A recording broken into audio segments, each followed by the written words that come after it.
Assalamualaikum warahmatullahi wabarakatuh. Perkenalkan, nama saya Hika Arifirapani dari jurusan Teknik Sipil S1 Angkatan 2020 Universitas Riau. Pada kesempatan kali ini saya akan menjelaskan materi mengenai studi kasus kemacetan di Jalan Haji Imam Munandar, Pekanbaru dengan mata kuliah pengantar teknik oleh Bapak Edi Yusuf Adiman STMSC. Langsung saja kita masuk ke yang pertama. Di sini ada pendahuluan yang berisikan latar belakang. Mengapa Jalan Haji Imam Munandar itu terjadi kemacetan di sana? Hal ini disebabkan oleh beberapa faktor. Nah, di sini dapat juga kita lihat bahwa ada keterangan, apalagi dengan DP 2 juta sudah dapat memiliki kendaraan roda 2 dan 10 juta dengan kendaraan roda 4. Tentunya dengan bertambahnya volume kendaraan tentu akan meningkatkan kemacetan. Munandar ini merupakan lokasi yang sangat strategis, di mana di lokasi ini terdapat pusat perbelanjaan, sekolah, dan beberapa ruko lainnya. Oke, masuk ke slide kedua. Di sini ada tujuan dan manfaatnya. Yang pertama yaitu ada sebagai referensi dalam mengetahui arus dan kemacetan lalu lintas. Yang kedua ada sebagai informasi bagi satuan lalu lintas dalam meningkatkan kedisiplinan berlalu lintas. Dan yang ketiga ada sebagai sarana untuk mengetahui penyebab dan solusi kemacetan lalu lintas. Selanjutnya terdapat pembahasan yang merupakan bagian pengertian. Di sini ada pengertian lalu lintas dan kemacetan. Pengertian lalu lintas. Menurut Undang-Undang Nomor 22 Tahun 2009, lalu lintas didefinisikan sebagai gerak kendaraan dan orang di ruang lalu lintas jalan. Ruang lalu lintas jalan adalah prasarana yang diperuntukkan bagi gerak pindah kendaraan, orang, dan atau barang yang berupa jalan dan fasilitas penumpang.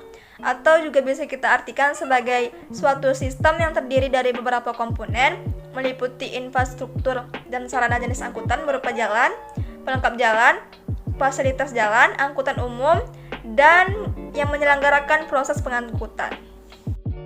Nah, pada slide selanjutnya ini terdapat faktor penyebab mengapa terjadi kemacetan di Jalan Haji Imam Munandar. Di sini disebabkan oleh beberapa hal. Yang pertama ada jumlah dari setiap jenis kendaraan yang melewati ruas Jalan Haji Imam Munandar sangat tinggi. Karena Jalan Haji Imam Munandar ini merupakan salah satu jalan lintas di Kota Pekanbaru. Dan yang kedua ada kurangnya kesadaran masyarakat akan penggunaan angkutan umum. Padahal di daerah Haji Imam Munandar ini sudah banyak dilengkapi dengan fasilitas angkutan umum. Kemudian ada kurangnya rambu lalu lintas. Dan yang terakhir ada hambatan samping pada jalan ini cenderung lebih besar. Banyaknya pedagang kaki lima di pinggir jalan, sehingga akan sulit bagi kita untuk mengakses jalan karena terhalang dengan pedagang kaki lima. Untuk jam-jam yang sering terjadi kemacetan berada pada rentang waktu pagi, misalnya pukul 6 sampai 8 WIB, siang hari pukul 11.30 sampai 13.00 WIB, dan sore hari pada pukul 16 sampai 18.00 WIB. Lokasi rawan macet yang terjadi pada Jalan Haji Imam Munandar ini terdiri dari 4 titik. Yang pertama titik 1 pada persimpangan Jalan Haji Imam Munandar dan Jalan Kina atau di depan SD. Yang kedua titik pada persimpangan Jalan Haji Imam Munandar dan Jalan Beringin.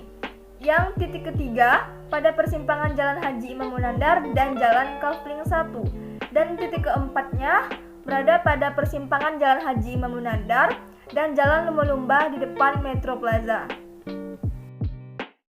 Dapat kita lihat fotonya pada slide berikutnya.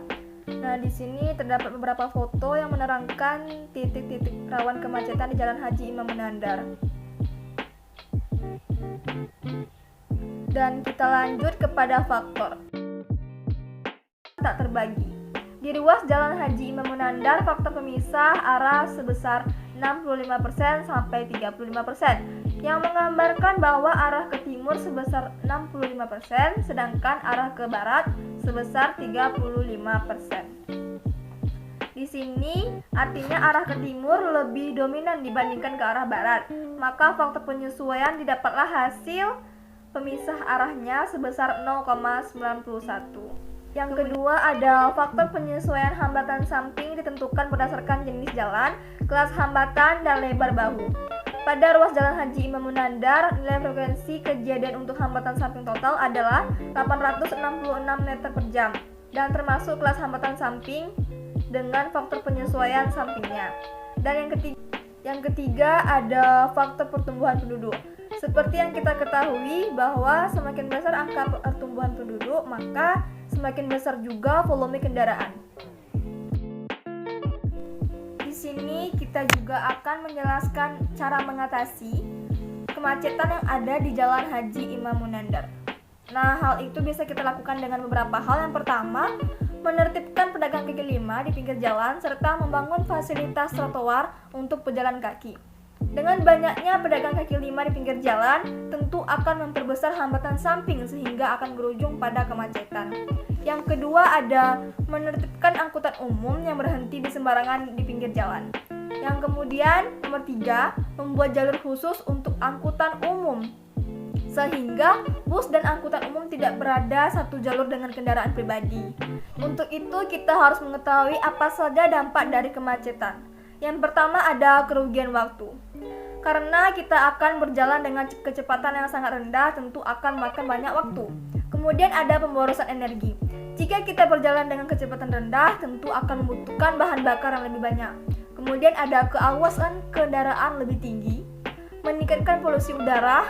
Tentu kita tahu bahwa asap kendaraan yang kita keluarkan itu tidak baik bagi lingkungan sekitar kita. Kemudian ada meningkatkan stres pengguna jalan. Kemudian mengganggu kelancaran kendaraan darurat, ambulans atau pemadam kebakaran saat mereka sedang menjalankan tugasnya. Nah, yang terakhir ada penutup, yaitu kesimpulan. Kemacetan terjadi karena jumlah dari setiap jenis kendaraan yang melewati ruas Jalan Haji Imam Munandar sangat tinggi, yang mana pada Jalan Haji Imam Munandar ini terdapat sekolah, pusat perbelanjaan, dan juga ruko-ruko. Namun, masyarakat cenderung menggunakan kendaraan pribadi untuk bepergian sehingga mengakibatkan padatnya arus lalu lintas. Kemudian, banyaknya pedagang kaki lima di pinggiran jalan juga dapat mengakibatkan arus lalu lintas menjadi tersendat. Ditambah lagi dengan pembeli yang parkir sembarangan akan mengakibatkan adanya gangguan pada pengguna jalan yang lain. Kemudian membuat transportasi umum agar warga daerah tersebut mampu mengurangi angka kemacetan. Kemudian yang terakhirnya ada saran.